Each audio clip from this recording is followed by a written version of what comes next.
شیر اور خرگوش۔ ایک گھنے جنگل میں ایک شیر رہا کرتا تھا۔ وہ تمام جنگل کا بادشاہ تھا، لیکن وہ بادشاہ جیسے پیش نہیں آتا تھا۔ ہر دن بے رحمی سے جنگل کے جانوروں کو کھا جایا کرتا تھا۔ شیر کے خوف سے جنگل کے جانور چھپ جایا کرتے تھے اور خود اپنی بھوک و پیاس کو مار کر سخت مشکلات سے دوچار ہونے لگے تھے۔ اس طرح کچھ دن بعد جنگل کے تمام جانور ایک مقام پر جمع ہوئے اور شیر کے شر سے محفوظ رہنے کے لیے سب مل کر رائے مشورہ کرنے لگے۔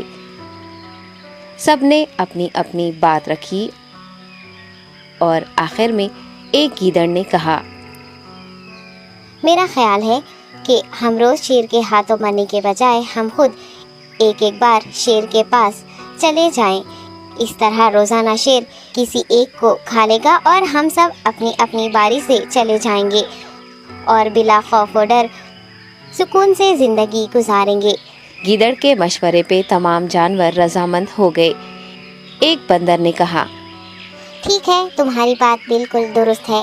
موت کا خوف کرنے کے بجائے اپنی باری آنے تک ہم اطمینان و سکون کی زندگی گزار سکیں گے۔ جانوروں کی بات چیت مکمل ہونے کے بعد خود گیدڑ نے شیر کے پاس جا کر یہ ساری بات بتائی۔ گیدڑ کی باتیں سننے کے بعد شیر نے کہا، میں بادشاہ ہوں، اس لیے تم سب کی بات مان رہا ہوں، لیکن ایک بات غور سے سن لو۔ اگر کسی دن مجھے جانور ملنے میں تاخیر ہو جائے تو میں خاموش نہیں بیٹھوں گا اور دوبارہ تم سب پر حملہ کرنا شروع کروں گا۔ شیر نے بڑے غصے سے یہ سب کہا۔ شیر کی باتیں سن کر گیدڑ نے سر ہلاتے ہوئے حامی بھر دی اور وہاں سے چلا گیا۔ اس دن کے بعد ایک ایک جانور بلا ناغہ اپنی اپنی باری کے مطابق شیر کے پاس جانے لگے اور شیر سکون سے اپنے پاس آنے والے جانوروں کو مار کر اپنی بھوک مٹانے لگا۔ یہ معاملہ ایسے ہی چل رہا تھا اور ایک دن شیر کے پاس جانے کی باری ایک خرگوش کی آئی۔ وہ خرگوش بہت ہی ہوشیار تھا۔ اسے شیر کے پاس جانا منظور نہیں تھا اور اس نے اپنے ساتھی جانوروں کو بے رحمی سے مارنے والے شیر کو سبق سکھانے کی ٹھان لی اور ایک اچھی تدبیر نکال کر آہستہ آہستہ شیر کی گفا کے پاس پہنچ گیا۔ تاخیر ہو جانے سے شیر کافی غصے میں تھا اور خرگوش کو دیکھ کر غصے سے کہنے لگا، میں نے تم سب کو پہلے ہی کہہ دیا تھا، دیر ہو جائے تو میں خاموش نہیں بیٹھوں گا۔ تم نے وعدہ خلافی کی ہے، اس لیے میں جنگل جا کر من چاہے جانور کا شکار کر کھا جاؤں گا۔ تب خرگوش نے شیر سے کہا، معاف کر دیجیے بادشاہ سلامت، غلطی ہو گئی اور اس کا ایک واجب سبب ہے۔ اطمینان رکھیے، میں بیان کرتا ہوں، آپ سنیے اور اس کے بعد آپ آرام سے مجھے مار کر کھا لیں۔ شیر نے پھر غصے سے کہا، وہ کیا بات ہے، جلدی بتاؤ۔ خرگوش نے کہا، بادشاہ سلامت، میں آپ کے پاس آ رہا تھا اور راستے میں مجھے ایک شیر مل گیا اور مجھے مارنے کے لیے آگے بڑھنے لگا۔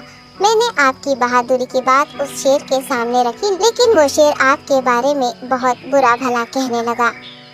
یہ سن کر میں نے غصے سے کہا، تم ہمارے جنگل کے نہیں ہو، ہمارے بادشاہ کے بارے میں ایسی باتیں مت کہو۔ یہ سن کر وہ شیر مجھ پر حملہ کرنے کے لیے تیار ہو گیا۔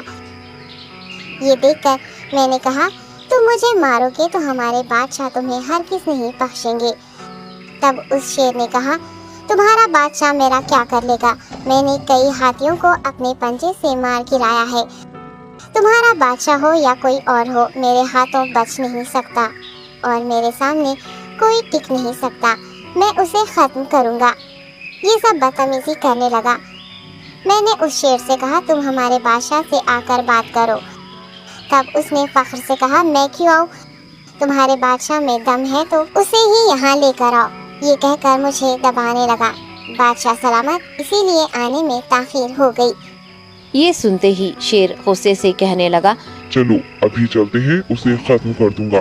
یہ سننے کے بعد خرگوش نے شیر کو جنگل کے درمیان موجود ایک کنویں کے پاس لے گیا۔ خرگوش نے کہا، بادشاہ، اس کے اندر دیکھیے، وہ وہاں آپ کا بے صبری سے انتظار کر رہا ہے، آپ اسے اچھا سبق سکھائیے۔ شیر غصے سے فوراً کنویں میں جھانکنے لگا اور زور سے دہاڑنے لگا۔ تب دوسری جانب سے بھی دوسرا شیر دہاڑتا ہوا محسوس ہونے